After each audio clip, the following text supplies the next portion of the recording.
Resistance. So what is resistance?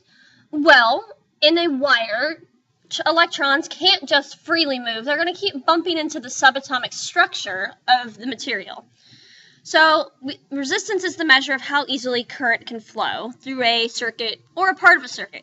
So just in general, any wire or conductor. We write this as a capital R, and the unit is the ohm, written as a capital Greek letter omega. So we haven't started talking about water as an analogy for current and circuits, but we're going to. So current is a word we see with water, and it's gallons per minute, right? It talks about the flow rate of the water.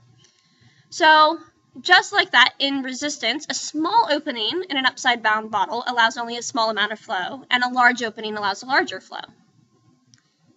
Okay, so this is kind of a demonstration of resistance in a circuit as well. As we saw in our lab, the larger the cross-sectional area, the less the resistance. So speaking of our lab, we looked at resistivity, which is the measure of how well a given material allows current flow. It's an intrinsic property of a material, just like the density or the thermal conductivity. Here's the equation for resistance, all right, given the resistivity of the material, the length of that particular piece of wire or whatever it is, usually we're going to be talking about wires, and the cross-sectional area of that wire. This is what we developed in class. Now, resistivity, written here as rho, does depend on temperature after a certain point, but we don't deal with that in this class. Assume it is constant for any given material within the same problem.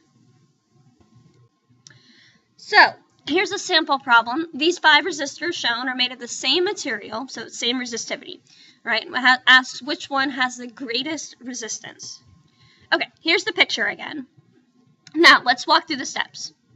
Here's my equation that includes resistivity and resistance. So I know that I want to maximize the length, so I can narrow it down to B or D. I also know that to make R bigger, I need to make A smaller. So out of those, B has the longer length and the smaller cross-sectional area, therefore B has the biggest resistance.